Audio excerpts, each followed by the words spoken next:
موسیٰ علیہ السلام کی قوم نے پوچھا آپ کا رب سوتا ہے؟ بڑے پٹھے سیدھے سوال کر دے سن.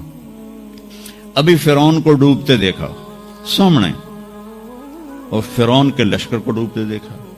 ابھی ان کے پاؤں گیلے تھے، چند قدم چلے تو آگے ایک بستی میں ایک بت تھا جس کی بستی والے پوجا کر رہے تھے. تو کہنے لگے موسیٰ اجعل لنا الہا کما لہم آلہہ. قرآن کی آیت ہے موسیٰ ایک ایو جا خدا سانو بھی لے دے اسی میں انہوں متھا ٹیکیے. انہوں نے کہا فٹے منہ توڑا وہ ہونے تو تسی ویکھیا کہ کیویں رب نے تہاڈی مدد کیتی ہے تو ہن پتھر دا بت منگدے پے ہو میرے کولوں. تو عجیب و غریب سوال کرتے تھے. تو کہنے لگے رب سوتا ہے؟ موسیٰ علیہ السلام نے ان کو ڈانٹ دیا. اللہ تعالیٰ نے کہا نہیں ایسا کر، رات کو نا 2 پیالے لے کے کھڑے ہو جا پانی کے. خیال کرنا یہ پیالے گرنے نہ پائیں. موسیٰ علیہ السلام بڑے طاقتور ہستی تھے، وہ پیالے لے کے کھڑے ہو گئے. کھڑے کھڑے کھڑے کھڑے اونگ آنے لگی. ایک جھٹکا لگا سنبھال لیا، دوسرا لگا سنبھال لیا، تیسرا جھٹکا لگا تو پیالے گر گئے، ٹوٹ گئے، پانی بہہ گیا.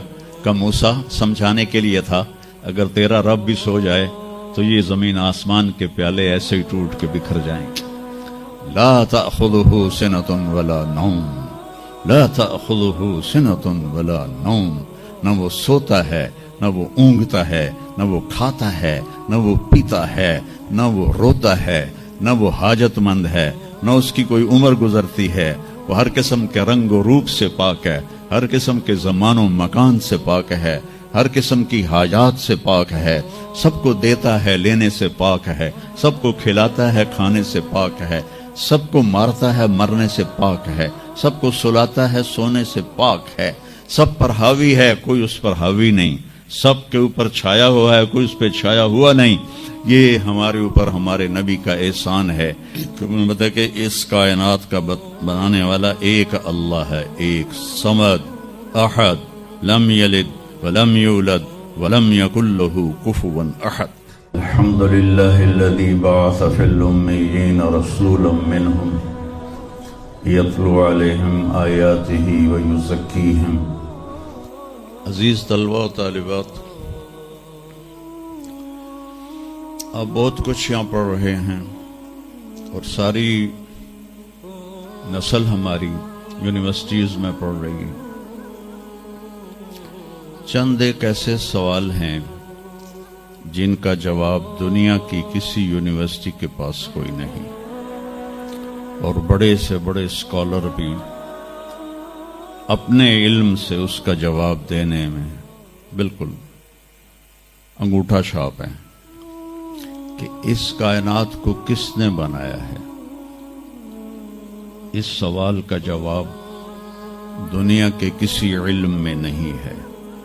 ہم تو شکر مسلمان ہیں تو ہمیں ماں باپ کی گود سے ہی اللہ کا تعارف ہو گیا.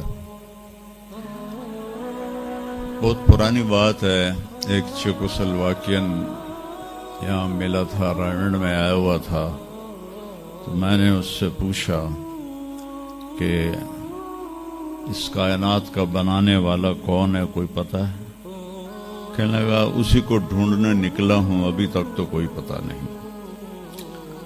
پھر دوسرا سوال ہے کہ اس نے یہ کائنات بنائی کیوں ہے، وہ ہے کون؟ پھر اس نے یہ کائنات بنائی کیوں ہے، اس کا جواب بھی آپ کے پاس کوئی نہیں، کسی کے پاس بھی کوئی نہیں. پھر تیسرا سوال ہے میں کیوں پیدا ہوا؟ میں نے کوئی اپلیکیشن دی تھی؟ ان بچیوں نے کوئی درخواست دی تھی کہ ہم نے لڑکی پیدا ہونا ہے؟ یا ان بچوں نے کوئی درخواست دی تھی کہ ہم نے لڑکا پیدا ہونا ہے؟ یہ عورت بن رہی ہے، یہ مرد بن رہا ہے، یہ دیہاتی ہے، یہ شہری ہے، اور 7 ارب انسان ہیں. سب کی شکلیں مختلف ہیں، آنکھوں کا رنگ مختلف ہے، انگلیوں کے پوروں پر چھپا ہوا پرنٹ مختلف ہے. 7 ارب انسانوں میں سے کسی کا یہ پرنٹ کسی کے ساتھ نہیں ملتا. تو ایسا باریک بین کون خالق ہے جس نے، ہم روشنی میں چیز بناتے ہیں اور اللہ تعالیٰ ماں کے پیٹ کے اندھیروں میں بناتا ہے. یخلقکم فی بطون امہاتکم خلقا من بعد خلق فی ظلمات ثلاث. پھر موت کیا چیز ہے؟ کیوں مر جاتے ہیں؟ پیدا ہونے کی درخواست نہیں دی تھی، پیدا کر دیا. کیوں پیدا کیا پتہ کوئی نہیں. اب مرنا نہیں چاہتے، لیکن دائیں بائیں موت کے حملے ہو رہے ہیں. ایک دن مجھ پر بھی ہو جائے گا، آپ پر بھی ہو جائے گا، اور ہم ایک ماضی کی بھولی بسری داستان بن جائیں گے. تم مرتے کیوں ہیں؟ پھر کوئی جلا دیتا ہے، کوئی بہا دیتا ہے، کوئی مٹی میں ملا دیتا ہے، کوئی پرندوں کے سپرد کر دیتا ہے. پارسی وہ اوپر رکھ دیتے ہیں، گدھ آ کے کھا جاتے ہیں. تو یہ موت کیا چیز ہے؟ تھوڑا شروع میں میڈیکل میں نے شروع کیا تھا، تو پھر اللہ نے میرا راستہ بدل دیا. تو موت کیا چیز ہے؟ میڈیکل سائنس میں اس کے 200 جواب ہیں، 200، اور ایک بھی صحیح نہیں، سارے غلط، کیونکہ وہ انسانی عقل سے ہیں، نہیں پہنچ سکتے. پھر موت کے بعد کچھ ہے یا مر گیا اور مٹی ہو گئے؟ یہ چند سوال میں نے آپ کے سامنے رکھے ہیں، اور پوری دنیا کے انسانوں کو چیلنج ہے کہ اپنے علم سے جواب دو. کسی کے پاس اس کا جواب ہو. نیوٹن نے یہ کہا تھا کہ اس کائنات کو 4 فورسز چلا رہی ہیں. عبدالسلام نے، پاکستانی سائنسدان اور 2 امریکن سائنسدان، 1976 میں یہ ثابت کیا کہ اس کائنات کو 4 نہیں 3 طاقتیں چلا رہی ہیں. اسٹیفن ہاکنگ نے چند سال پہلے یہ ثابت کیا کہ اس کائنات کو ایک طاقت چلا رہی ہے. اس سے پوچھا گیا وہ اللہ ہے؟ کہنے لگا نہیں، وہ اللہ نہیں ہے. اس کے پاس وحی کا علم نہیں تھا. وہ اتنا ہی اندھا ہے جتنا ایک ان پڑھ اندھا ہے. تو اس سے پوچھا گیا کیوں؟ تو کہنے لگا پھر سائنس کی ترقی رک جائے گی اگر اللہ کو مان لیا جائے. تو یہ وہ سوال ہیں جن کو جواب ڈھونڈتے ڈھونڈتے عمر گزر جائے گی، آپ ڈھونڈ نہ پاؤ گے. اس لیے ایک بہت بڑا طبقہ ہے جو کہتا ہے اللہ ہے ہی کوئی نہیں، یہ سب کچھ آپ ہی بن گیا ہے، اپنے آپ ہی بن گیا. عبد الخالق صاحب نے تو کچھ بھی نہیں کیا، مستریوں نے بھی کچھ نہیں کیا، یہ ہال اپنے آپ ہی کھڑا ہو گیا اور کرسیاں بھی اپنے آپ بچھ گئیں. ایسی بے وقوفوں والی سوچ بھی بلا کوئی قابل تعریف ہے کہ علامہ اقبال نے فرمایا تھا ہیچ چیزیں خود بخود چیزیں نشد، ہیچ آہن خنجر تیغ نشد، ہیچ حلوائی نشد استاذ کار، تا غلام میں شکر ریز نشد، مولوی ہرگز نشد مولا روم، تا غلام میں شمس تبریز نشد. اسی دہریت کو، ایتھیسٹ کو یہ ایڈریس کیا ہے کہ کوئی چیز خود بخود نہیں بنتی. کبھی دیکھا ہے کہ ہیچ آہن خنجر تیغ نشد، لوہے کا ٹکڑا پڑا ہو اور 1000 سال کے بعد وہ اچانک تلوار میں تبدیل ہو گیا ہو، چھری میں تبدیل ہو گیا ہو، خنجر میں تبدیل ہو گیا ہو؟ کبھی دیکھا ہے؟ نہیں ہوتا ایسے. کوئی حلوائی اس وقت تک مٹھائی بنا نہیں سکتا جب تک کسی استاد کے پاس بیٹھ کر لڈو کو گول کرنا نہ سیکھے. اور مولوی روم، مولانا روم نہیں بن سکتے جب تک شمس تبریز جیسی شخصیت کی صحبت حاصل نہ ہو. میں دونوں کے مزار پہ گیا ہوں، ترکی میں پونیا میں دونوں حضرات دفن ہیں، پیر بھی مرید بھی. مولانا روم کو آج شاید کوئی دھرتی پہ جانتا بھی نہ، اور میں اس یونیورسٹی میں ان کا نام بھی نہ لیتا۔ وہ ایک فلسفی عالم تھے اور منطقی عالم تھے۔ وہ دور تھا فلسفہ اور منطق کا، مسلمانوں نے قرآن و حدیث کا علم بہت پس پشت کر لیا تھا، اور جو فلسفہ اور منطق کے عالم ہوتے تھے وہ بادشاہوں کے دربار میں بڑی جگہ پاتے تھے۔ تو ان کے سامنے کتابوں کا ڈھیر تھا ان کے ساتھ، اور ادھر طالب علم بیٹھے تھے، انہیں وہ پڑھا رہے تھے، اور یہ کتابیں کلمی نسخے تھے ہاتھ سے لکھے ہوئے۔ تو شمس تبریز رحمہ اللہ مسجد میں داخل ہوئے ننگے پاؤں، اور سفر کے آثار پگڑی پر بھی، کپڑے پر بھی۔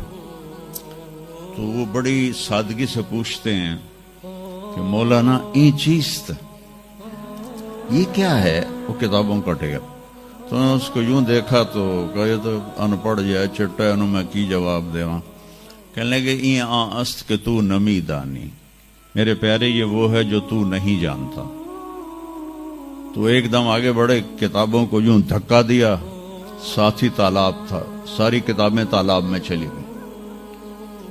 اب نیا پرنٹ نکالنا آج کل تو کوئی مشکل نہیں ہے، کوئی پریشانی کی بات نہیں، نیا پرنٹ مل جائے گا۔ جس نے ہاتھ سے سینکڑوں کتابیں لکھی ان کو تیرا بیڑا غرق، وہ ان پڑھ بندیا تو میری حیاتی برباد کر دیتی، نہ مراد ہوڑا میں دوبارہ کتوں لکھ کے لیاواں گا۔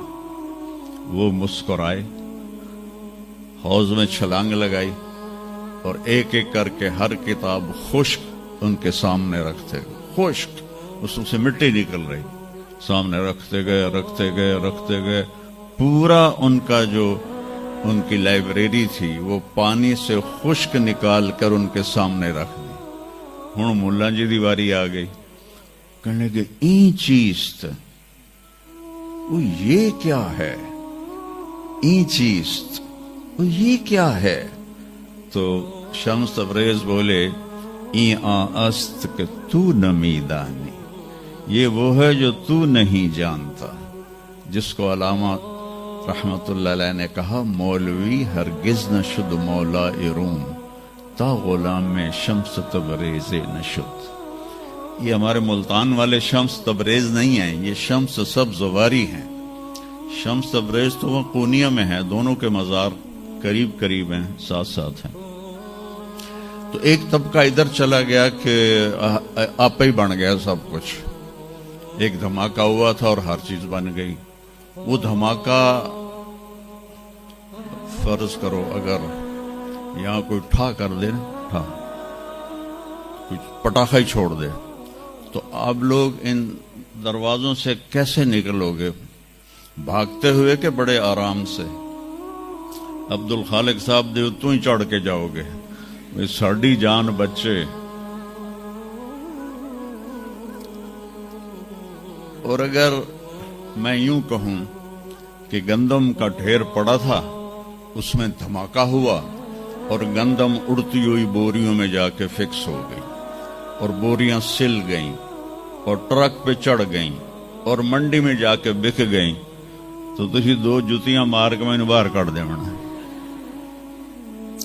ایک دھماکہ ہوا، وہ دھماکہ اتنا قابل تھا، اتنا علم والا تھا کہ اس سے دو طاقتیں پیدا ہوئیں، ایک سپیڈ کی اور ایک مقناطیس کی۔ تو اگر سپیڈ اور مقناطیس کی طاقت میں ایکوالٹی نہ ہوتی اور 1/10 خرب سیکنڈ، یہ آسٹریلین سائنسدان کی بات میں بتا رہا ہوں، 1 سیکنڈ کے تو 100 سے زیادہ حصے ہو نہیں سکتے، لیکن انہوں نے کہا فرض کرو اگر 1 سیکنڈ کے 1/10 خرب حصے ہوں، تو وہ 1/10 خرب حصے میں اگر تھوڑا سا رفتار اور مقناطیس کی طاقت میں فرق آ جاتا تو ساری کائنات ٹکرا جاتی۔ لیکن یہ اتنی سمجھدار، اتنی اعلیٰ پڑھی لکھی کائنات ہے کہ نہ رفتار زیادہ ہوئی کہ پھیل کے فنا ہو جائے، نہ مقناطیس زیادہ ہوا کہ سکیڑ کے پھر زیرو کر دے. تو اس بیلنس کو خود بخود قائم ہو جانا، اس تو وڈا کملا کوئی نہیں، بے وقوف کوئی نہیں جو کہتا سورج کا بھی ایک سسٹم بن گیا، چاند کا بھی بن گیا، گلیکسی کا بھی بن گیا، اور اپنا آپ چلے جا رہے ہیں چلے جا رہے ہیں چلے جا رہے ہیں، ایسے ہی رہیں گے، ہمیشہ رہیں گے. کچھ کہتے ہیں فنا ہو جائیں گے. یہاں انسان جاہل ہے. اس جہالت کو دور کرنا سب سے پہلا علم ہے. اگر مرتے ہوئے مجھے پتا چلا کہ یہاں تو معاملہ کچھ اور ہے، جو لوٹ آئیں تو کچھ کہنا نہیں، بس دیکھنا انہیں غور سے جنہیں راستوں میں خبر ہوئی کہ یہ راستہ کوئی اور تھا. چلتے چلتے پتا چلا کہ ہم تو کہاں پہنچ گئے، تو اس وقت تو پھر رب ارجعون کے نعرے قرآن کہہ رہا ہے، کہیں گے رب ارجعون، یا اللہ واپس کر دے، لعلی اعمل صالحا، میں بڑے اچھے کام کروں گا. اللہ نے کہا کلا، اب نہیں ہو سکتا ہے. تو نبی جو آتا ہے 1,24,000 نبی یہ علم لے کر آتے ہیں، اور وہ انسانوں کی اس جہالت کو دور کرتے ہیں.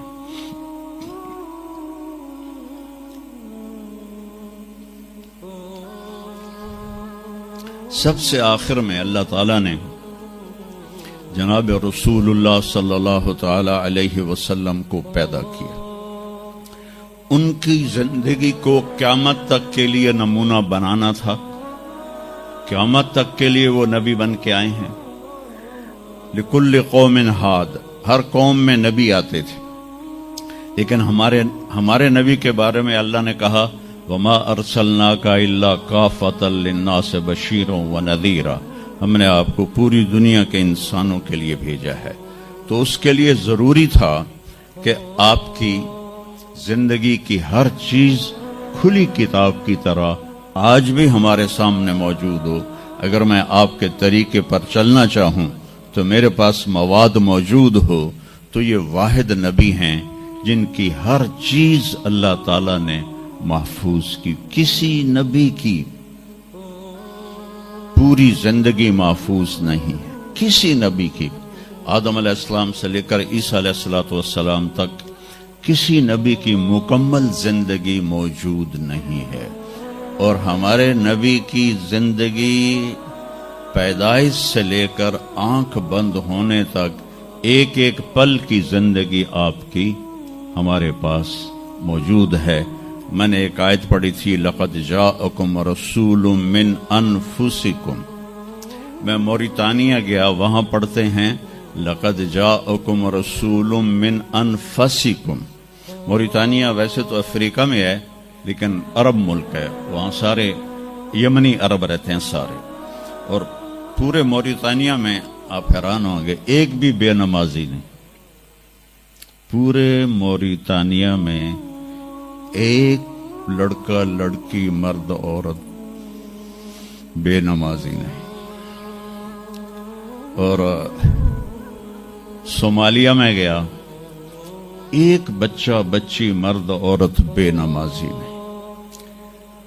ہمارے بچے، آپ لوگ کالج آتے ہو تو موبائل آپ کے ہاتھوں میں ہوتے ہیں، بس میں بیٹھے ہو یا گاڑی میں بیٹھے ہو موبائل پہ آپ کی نظر ہوتی ہے. اور میں چونکہ 2 دفعہ گیا ہوں صومالیہ، 2 دفعہ، تو وہ بچے جب صبح جا رہے ہوتے ہیں اسکول تو ان کے ہاتھوں میں قرآن ہوتے ہیں اور وہ قرآن پڑھتے جا رہے ہوتے ہیں. کوئی میچ ہی نہیں ہے، ایسی خوبصورت زندگی ان کی. تو آدم سے عیسیٰ علیہ السلام تک کسی نبی کی مکمل 25 نبیوں کے نام قرآن میں ہیں. 25 آئے تو 1,24,000 ہیں. 1,24,000 میں 5 نبی سب سے بڑے ہیں.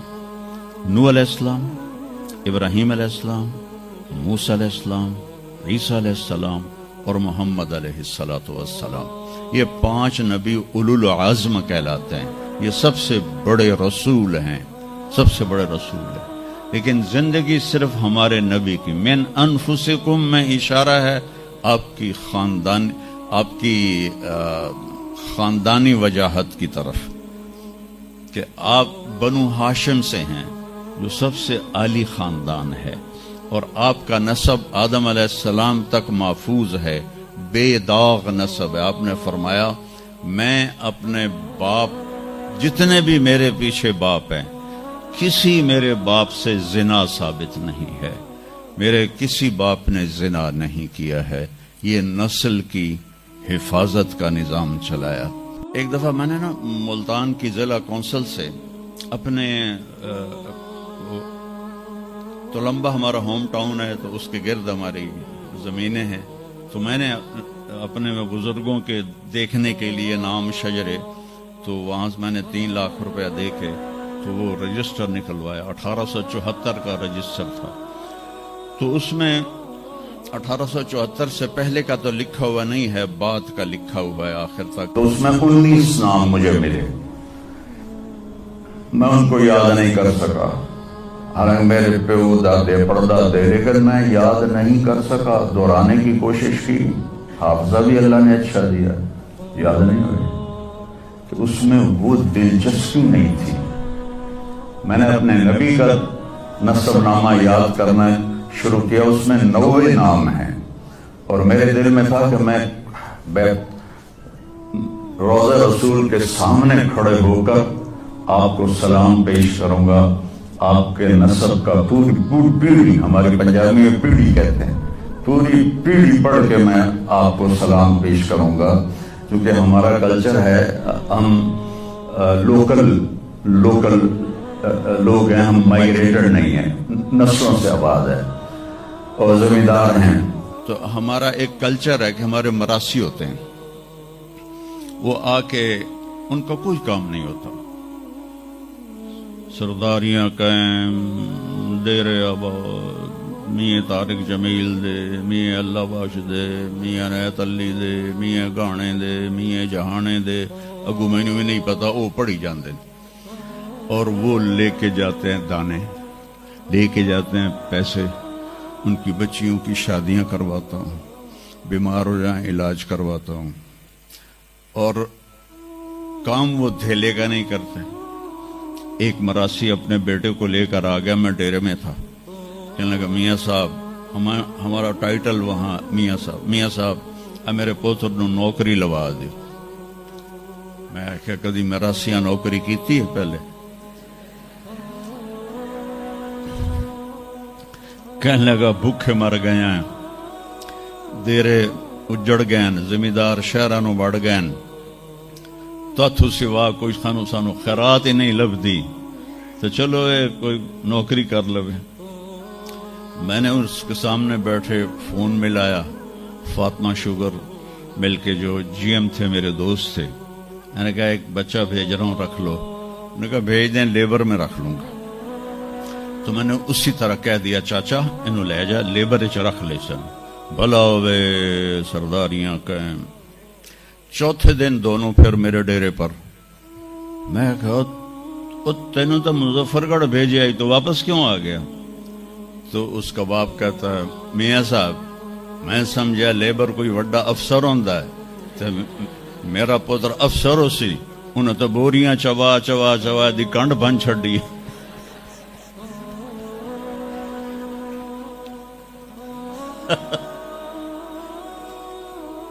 میں نے کہا میں تو پہلے آکھی آئی، مراسی جڑے ہوندے نا صرف گلاں دی روٹی کھاندے، تو وہ یہ ثقافت میں نے دیکھی ہوئی ہے، اور آج بھی اس کو میں بھگت رہا ہوں، پال رہا ہوں۔ باقی سب زمینداروں نے ہاتھ کھڑے کر دیں، لیکن میں نے اس کو زندہ رکھا ہوا ہے۔ من انفسکم لقد جاءکم رسول من انفسکم۔ یہ واقعہ ہے صبح 10-11 بجے کا، تو آف سیزن تھا، اتنا رش نہیں تھا۔ تو عصر کے بعد میں نکلا نماز پڑھ کے، تو ایک لڑکا بھاگا بھاگا آیا، کہا جی آپ مولانا طارق جمیل ہیں؟ میں نے کہا جی۔ میں کہا تم مجھے پہچانتے ہو؟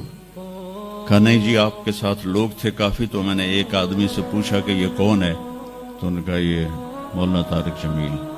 کہا جی میں ابھی عصر کی نماز میں پہلے آ گیا تھا. یہ عصر کے بعد مجھے وہ بات بتا رہا ہے. میں عصر کی نماز سے پہلے آ گیا تھا. پرانی مسجد میں جگہ مل گئی. بیٹھے بیٹھے مجھے نیند آ گئی تو میں نے خواب میں اللہ کے نبی کو دیکھا. انہوں نے فرمایا کہ طارق جمیل کو بھی میرا سلام کہہ دو. تو وہ جو میرا پیڑھی پڑھ کے سلام عرض کرنا تھا وہ بارگاہ رسالت میں قبول ہوا. لقد جاءکم رسول من انفسکم.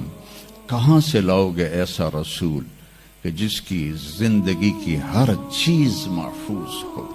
پھر افریقہ میں پڑھتے ہیں من انفسکم. انفس کہتے ہیں نفیس کو, کہ ایسا نفیس کوئی ہے. ایک بدو عورت تھی, جب آپ تشریف لے گئے نا ہجرت کر کے مدینہ, تو رابغ ایک جگہ آتی ہے, وہاں بھوک لگی, پیاس بھی. تو ایک خیمہ دیکھا, وہاں پہنچے تو ایک بڑھیا بیٹھی تھی, اس کا نام تھا ام معبد الخزاعیہ. تو آپ نے سوال کیا, ماں جی ہم مسافر ہیں, کوئی کھانے کو ملے گا؟ تو نے کہا بیٹا قحط کا زمانہ ہے, کچھ بھی نہیں ہے. ایک بکری بیمار اور کمزور اور بن بیاہی کھڑی ہوئی تھی. تو آپ نے کہا اس بکری سے دودھ نکال لوں؟ تو اس نے ایسے بڑی حیرت سے دیکھا کہ یہ عرب ہو کے ایسی بات کر رہا ہے کہ اس بکری سے دودھ نکال لوں. تو وہ کہنے لگی یہ تو بن بیاہی ہے, اس کا تو ویسے بھی اس کے جسم پر بوٹی نہیں ہے, اس سے ایک قطرہ بھی کوئی نہیں. کہا ماں جی آپ اجازت دیں؟ کہا لگا ٹھیک ہے. تو وہ آپ کو غور سے دیکھنے لگی, کیونکہ انہونی بات ہو رہی تھی.